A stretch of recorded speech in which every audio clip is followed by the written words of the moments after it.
Welcome back to Sand and Shadows, the channel where we unearth the overlooked stories buried in the dunes of Frank Herbert's universe. In part 1 of this series, we looked at Irulan Corrino as she first appeared in Dune, a royal daughter, politically useful but personally sidelined, introduced as a bride for Paul Atreides, yet denied both his love and any real agency.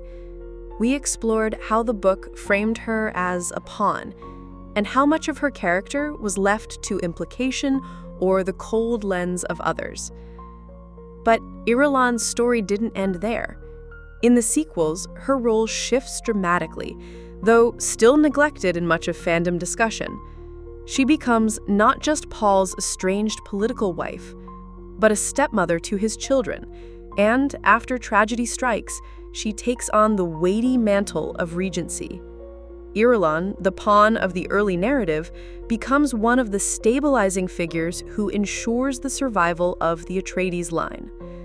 In this second part, we'll dive into that hidden legacy, Irulan the caretaker, the teacher, and perhaps even the unsung protector of Paul's heirs. When Paul Atreides walks into the desert at the end of Dune Messiah, blinded by prescience, broken by Chani's death, and burdened with the weight of his jihad, most of the galaxy thinks his story is over. His empire remains, but without its emperor. His children, the twins Leto II and Ghanima, are all that's left of the Atreides legacy. And standing in the shadows of that legacy is Irulan Corrino. This is the moment her character pivots from political conspirator to caretaker, and it's one of the most quietly fascinating transitions in the Dune saga. Up to this point, Herbert has positioned her as the foil to Chani, the wife denied intimacy, the ambitious daughter of Shaddam IV. But in Children of Dune, Irulan steps into a role that even Paul could never have anticipated. She becomes the children's guardian and teacher. It's here that Herbert begins to peel back the layers of Irulan's character. No longer simply a jealous consort, Irulan starts to reveal depth, dignity, and even a form of redemption. The woman who once schemed against Chani now dedicates herself to protecting Chani's children. Why? Perhaps it's guilt, perhaps it's her Bene Gesserit training, perhaps it's simply survival, finding new meaning when her political ambitions have failed.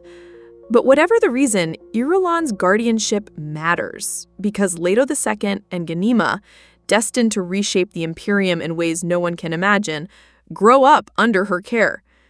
And here's something worth noting. While many fans overlook Irulan, Herbert never lets us forget that she is there. She is present in the twins' upbringing, teaching them the nuances of history, training them in the subtleties of the court, guiding them in ways that echo her own Bene Gesserit education. For all intents and purposes, she becomes their second mother, not by blood, but by presence and influence. This is a remarkable reversal of fortune. Remember Jessica's bitter line at the end of the first novel? That princess will have the name, yet she'll live as less than a concubine, never to know a moment of tenderness from the man to whom she's bound. Jessica meant it as a cutting dismissal, but it almost becomes prophetic in another way. Because Irulan does know tenderness, not from Paul, but through the bond she develops with his children. In many ways, this bond redeems her. While Paul abandoned Irulan emotionally and politically, the twins do not. They accept her as part of their household, as one of their protectors, and it's through them that Irulan carves out her own form of legacy. But Irulan's influence in Children of Dune is not limited to the nursery. She's also the historian, the chronicler of Paul's reign and the unfolding saga of the Atreides. Remember, the very first words of Dune are hers. A beginning is the time for taking the most delicate care that the balances are correct. This framing device reminds us that Irulan is the keeper of memory, the one who shapes how the Empire will be remembered. And this is another irony of Herbert's writing. For all her ambition to be Paul's true partner, for all her conspiracies to secure an heir, Irulan's real power lies in her pen. She becomes the voice through which the Atreides dynasty is recorded, mythologized, and interpreted for generations to come. History belongs to the victors, yes, But in Dune, it also belongs to the historians, and Irulan is history's handmaiden. In Children of Dune, this role becomes even more pronounced. As Alia succumbs to the possession of Baron Harkonnen and the Empire teeters on the collapse, Irulan stands firm beside the twins. She is no longer a passive player. She makes choices, allies herself with House Atreides rather than clinging to the shadow of House Corrino, and in doing so, secures a place in the unfolding destiny of the Empire. This is perhaps the most important point about Irulan's evolution. She begins the saga as a pawn, a bargaining chip exchanged between dynasties. But by the time of Children of Dune, she has transformed into something more. Not a queen, not a mother of emperors, but a guardian of the Atreides legacy and a voice of history. Her life is still tragic, yes. She never receives Paul's love. She never bears the heirs she so desperately wanted. She's denied intimacy, denied the throne in any meaningful sense. But she adapts. She finds new roles, new ways of mattering, new forms of power. And in a universe where survival itself is a kind of victory, Irulan survives. And that survival is not insignificant because, well, so many figures of the Dune saga burn brightly and then vanish. Chani, Stilgard, even Paul himself. Irulan endures. She is still there when the twins rise to power. Still there when the Bene Gesserit maneuvers fail to fully dominate the Atreides. Still there, a steady if subdued presence, shaping events in ways subtle but undeniable. For all the talk of Paul as the hero, or Chani as the great love, or Leto II as the god emperor, it is Irulan who gives us the words. It is Irulan who ensures that these stories reach us at all. And that, in the end, may be her greatest triumph. Because Frank Herbert understood something crucial. Power isn't only found on the battlefield or the throne room. Sometimes power is found in the act of remembering, in the framing of history, in the ability to shape how future generations will understand the past. Irulan Corrino, denied her role as mother and queen, becomes instead the historian of an empire. And in that role, she becomes immortal.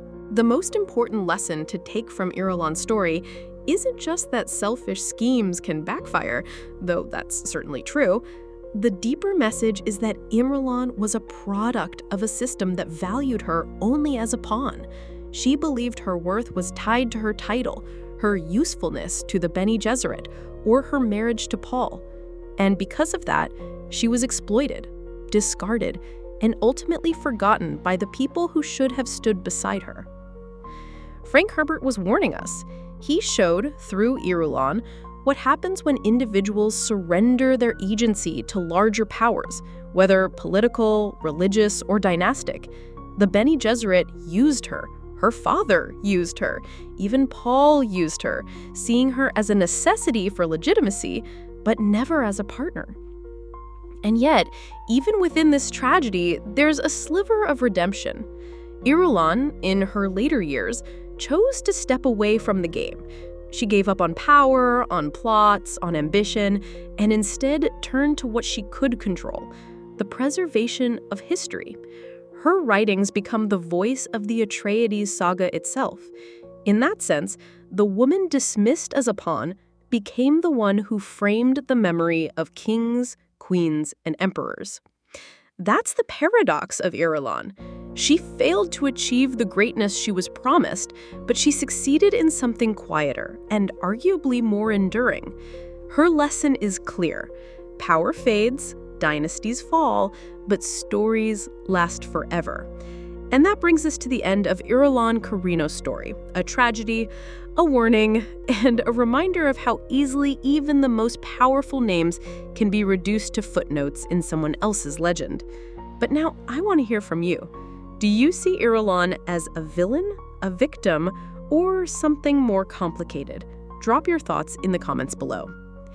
If you enjoyed this deep dive into Dune, don't forget to give this video a thumbs up, subscribe to Sand and Shadows for more journeys into the worlds of Frank Herbert. And if you'd like to support the channel, you can also join as a member or buy me a coffee. Links are in the description. Until next time, this has been Sand and Shadows, where we bring the hidden corners of Arrakis and beyond into the light.